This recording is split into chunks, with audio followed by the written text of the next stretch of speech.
नरेंद्र मोदी, यह भारत के दलित का वोट है नरेंद्र मोदी, यह भारत के हिंदू का वोट है नरेंद्र मोदी, यह भारत के मुसलमान का वोट है नरेंद्र मोदी, यह भारत के सिख का वोट है।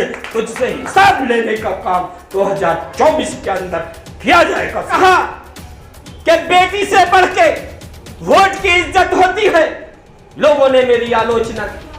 कहा कि बेटी से बढ़ के वोट की इज्जत कैसे होगी, तो मैं उन लोगों को बताना चाहता हूं, अगर अनपढ़ शहीद हो गए, तुम्हारी बेटियों की हिफाजत करते करते वो शहीद हो गए, तुम्हारी माओ की हिफाजत करते करते वो शहीद हो गए, तुम्हारे बुजुर्गों की हिफाजत करते करते वो शहीद हो गए। अगर भाजपा आ गई तो मैं दावे के साथ कहता हूं, इस देश के अंदर ना तो दलित खुश रहेगा, इस देश के अंदर ना मुस्लिम खुश रहेगा, इस देश के अंदर ना हिंदू खुश रहेगा, इस देश के अंदर ना सिख खुश रहेगा। साथियों, 2024 के अंदर अपने बच्चों के लिए वोट डालना।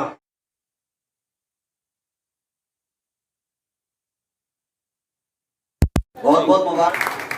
भाई नसीरुद्दीन मसूरी साहब भी हमारे बीच में हैं, उनको भी आदरणीय लवली जी के द्वारा जो है जिले के अंदर जो है प्रवक्ता बनाया गया, उनको भी मैं मुबारकबाद देता हूं। एक छोटे से कार्यकर्ता, चाहे वो संजय वर्मा रहे हो, चाहे वो नसरुद्दीन मंसूरी रहे हो, मैं समझता हूं कि अगर कांग्रेस को जिंदा करने का काम अगर कोई कर रहा है तो पूरी दिल्ली के अंदर एक जिला अध्यक्ष, करावल नगर जिला अध्यक्ष, जिन्होंने आज पहली बार जमीन पर रहने वालों के लिए, जमीन पे मेहनत करने वालों के लिए, हमने देखा कांग्रेस के अंदर अगर कोई पद देता था तो सबसे पहले यह पूछा जाता था आप पे कौन से पहिए की गाड़ी है, फिर यह पूछा जाता था आप पर कितना धन है, आपका बंगला कैसा है। मैं आदेश भारद्वाज जी को पूरे के किसी टीम की तरफ से बधाई देना चाहता हूं, धन्यवाद करना चाहता हूं कि आदेश भारद्वाज जी ने आज जमीन पर रहने वालों को कांग्रेस में जगह देने का काम किया। मैं आदेश भारद्वाज जी को यकीन दिलाना चाहता हूं कि करावल नगर के अंदर आने वाले 2024 के अंदर जो भरोसा आदेश भारद्वाज जी ने करावल नगर के जमीन पर रहने वालों के साथ किया है, मैं इस बड़े भरोसे की उम्मीद करता हूं इंशाअल्लाह लाज रखूंगा। साथियों, मैं एक मंच पे बोल रहा था, एक मंच पे मैंने उस मंच पे कहा कि बेटी से बढ़ के वोट की इज्जत होती है, लोगों ने मेरी आलोचना की। कहा कि बेटी से बढ़ के वोट की इज्जत कैसे होगी, तो मैं उन लोगों को बताना चाहता हूं, अगर आपने गलत दिशा में वोट दिया था तो मणिपुर देख लीजिए, अगर एक वोट नसरुद्दीन मंसूरी ने गलत दिशा में दे दिया तो आज पूरे भारत की बेटियां उसका हर्जाना भुगत रही हैं। साथियों, क्योंकि साथियों ये वोट जब हमने भाजपा को दिया तो इस वोट से एमपी बने, ये वोट जब हमने एमपी को दिया तो इस वोट से देश का प्रधानमंत्री बना। साथियों, इस वोट की इतनी कीमत है क्योंकि साथियों अगर ये वोट हम भाजपा को ना देते तो मैं दावे के साथ कहता हूं प्रधानमंत्री नरेंद्र मोदी की ताकत नहीं जो उस कुर्सी पे बैठ जाते। ये सोचने की बात है, हमें सोचना होगा। इस वोट की कीमत जाकर के उन शहीदों के सैनिकों के बच्चों से पूछो जो आज उनका नाम लेने वाला कोई नहीं, जो पुलवामा के शहीद हैं। आज उस 450 आरडीएक्स को 450 किलो आरडीएक्स का कोई पता नहीं कहां से आया। उन शहीदों के बच्चों से जाकर के पूछो, आज वो रोते हैं और कहते हैं अरे भारत के लोगों, हमारा क्या कसूर था जो हमारे पिताजी सरहद पर शहीद हो गए, तुम्हारी बेटियों की हिफाजत करते करते वो शहीद हो गए, तुम्हारी माओ की हिफाजत करते करते वो शहीद हो गए, तुम्हारे बुजुर्गों की हिफाजत करते करते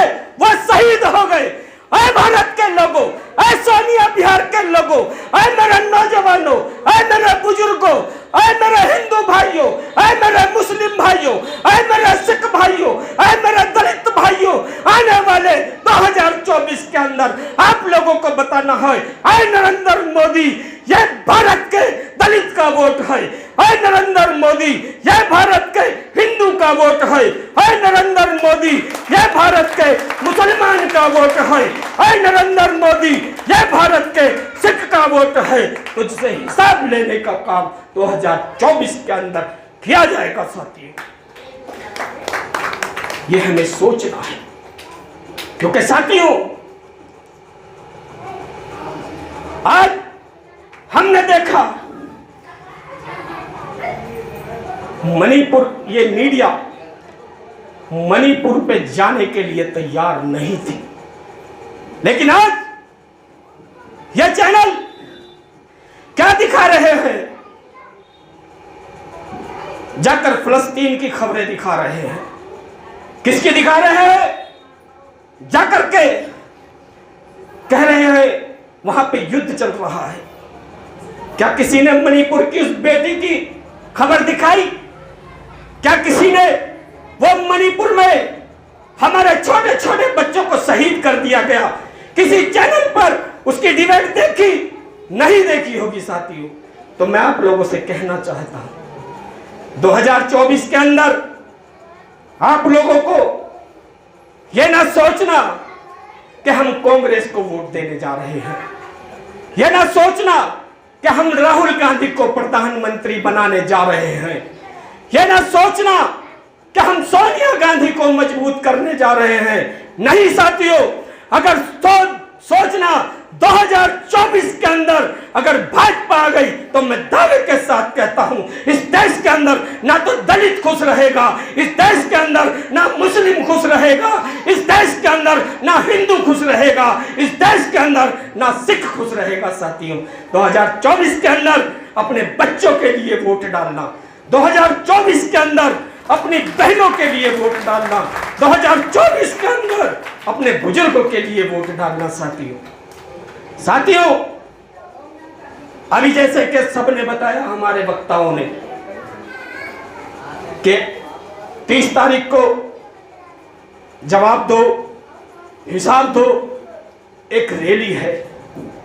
यह जवाब कांग्रेस नहीं मांग रही साथियों। अगर कांग्रेस जवाब मांगती तो अलग बात थी, लेकिन साथियों यह जवाब दिल्ली की जनता मांग रही है। आप लोग दिल्ली की जनता बन करके ये भ्रष्टाचारी, चाहे वो अरविंद केजरीवाल हो, ये भ्रष्टाचारी चाहे वो नरेंद्र मोदी हो, आंखों में आंखें डाल करके उनसे हिसाब मांगने का काम करो, क्योंकि साथियों वोट तुम्हारा और उसका फायदा ये लोग उठा रहे हैं।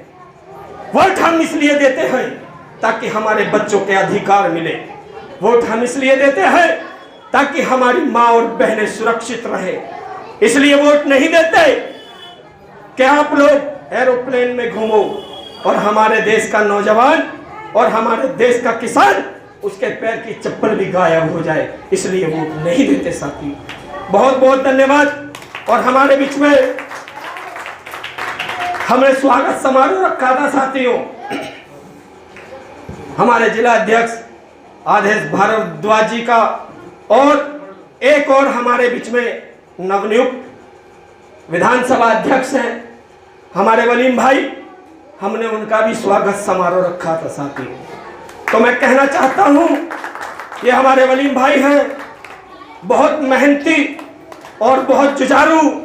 और एक बात और कह दूं अध्यक्ष साहब वलीम भाई के बारे में, कुछ हमारी नातफाकियां हो गई थी पीछे, लेकिन वो परिवार ही क्या जो आपस में भाईचारा ना बनाए। हमें सब चीज भूल करके कांग्रेस को मजबूत करने का काम करना है। और अध्यक्ष साहब मैं वलीम भाई के बारे में एक और बात बता दूं, ये शख्स वो शख्स है, किसी का थाने का काम, किसी का अस्पताल का काम, किसी का पूरे हिंदुस्तान के अंदर अगर किसका लीगल काम है तो ये वो वलीम है, उसे आधी रात कराने का काम करता है। बहुत बहुत धन्यवाद, बहुत बहुत शुक्रिया जो आप लोगों ने मुझे बोलने का मौका दिया। और जिला अध्यक्ष साहब आपने जो मुझे ये पदवी दी है। मैं उम्मीद करता हूँ अपने सारे केकेसी के, और एक चीज़ और याद रखना वालिया जी, हमें ये पदवी जरूर मिली है, लेकिन आपको हमने अपना बड़ा कहा है और ऊपर वाले ने चाहा हम आपके मान सम्मान में कहीं कमी नहीं आने देंगे। और ये कांग्रेस परिवार है, हम उम्मीद करते हैं कि पूरा करावल नगर विधानसभा, चाहे हमारे बड़े भाई रामजी मिश्रा जी रहे हो, चाहे अनिकेत भाई हो, चाहे हमारे उपाध्याय जी हो, सारे जितने भी लोग हैं मजबूती के साथ कांग्रेस को मजबूत करने का काम करेंगे। मैं एक बार फिर पुनः अपने जिलाध्यक्ष जी का बार बार आभार व्यक्त करता हूं, जो एक जमीन पर रहने वाले को इतनी बड़ी सम्मान दिया, जो एक प्रवक्ता बनाया उस पार्टी का, जो पार्टी हिंदुस्तान के अंदर नहीं पूरी दुनिया के अंदर बलिदानों की पार्टी कही जाती है, जिसमें बलिदान चाहे वो पूर्व प्रधानमंत्री स्वर्गीय इंदिरा गांधी जी रही हो, चाहे पूर्व प्रधानमंत्री राजीव गांधी जी रहे हो। साथियों, ये बलिदानियों की पार्टी है और मैं समझता हूं इसका साथ देने वाला, चाहे वो भगवान राम को मानने वाला हो, चाहे वो खुदा को मानने वाला हो, चाहे वो बाबा साहब भीमराव अंबेडकर को मानने वाला हो, इसका साथ देने वाला भी बलिदानी होगा। बहुत बहुत धन्यवाद, बहुत बहुत शुक्रिया, नमस्कार, जय हिंद, जय भारत, धन्यवाद।